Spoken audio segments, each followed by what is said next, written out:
அண்மைச் செய்தி மக்களவையில் புகைக்குண்டு வீசப்பட்ட சம்பவம் தொடர்பாக சபாநாயகர் கடிதம் எழுதியுள்ளார் எம்பிக்களுக்கு. இதனை நாம் அண்மைச் செய்தியாக பார்த்து வருகிறோம். மக்களவையில் புகைக்குண்டு வீசப்பட்ட சம்பவம் பெரும் பரபரப்பை ஏற்படுத்தியுள்ள நிலையில் சபாநாயகர் தற்போது எம்பிக்களுக்கு ஒரு கடிதம் எழுதியுள்ளார்.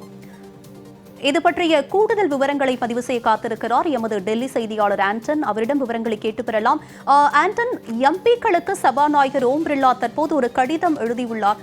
இது பற்றிய முழு விவரம் என்ன? நாடாளுமன்றம் அந்த தாக்குதலுக்குள்ளான பிறகு தொடர்ந்து அவையானது முழங்கி வருவதை பார்க்க முடிகின்றது. அது மட்டுமில்லாமல் நாடாளுமன்ற உறுப்பினர்கள் சஸ்பெண்ட் செய்யப்பட்டிருக்கின்றார்கள்.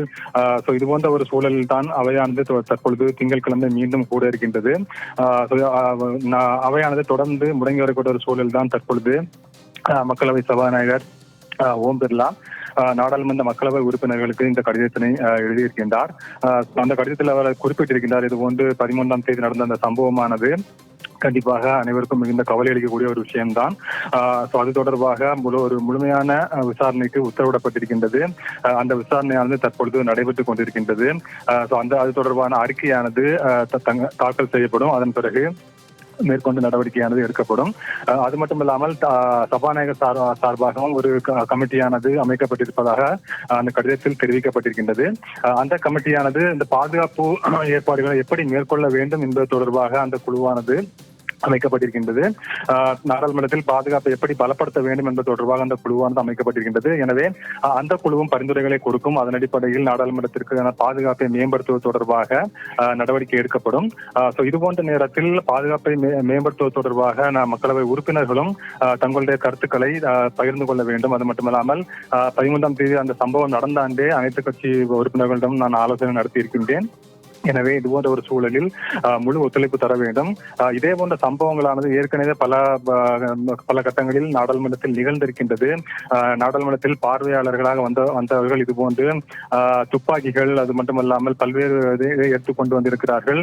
அது மட்டுமல்லாமல் நாடாளுமன்ற உறுப்பினர்கள் சிலரே கூட பெப்பர் ஸ்ப்ரே எடுத்து கொண்டு வந்திருந்த சம்பவமானது நடைபெற்றது. அதுபோன்ற சூழலின் போதெல்லாம் நாடாளுமன்ற உறுப்பினர்கள் அனைவரும் ஒற்றுமையாக செயல்பட்டு அதிலிருந்து வெளிவந்திருக்கின்றோம்.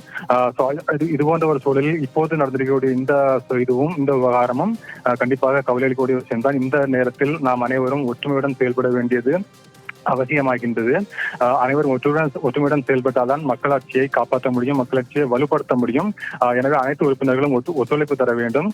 நாடாளுமன்றத்தில் இருந்து மக்களவையிலிருந்து உறுப்பினர்கள் சஸ்பெண்ட் செய்யப்பட்டதற்கும் 13ஆம் தேதி நடந்த சம்பவத்திற்கும் எந்த காரணமும் கிடையாது.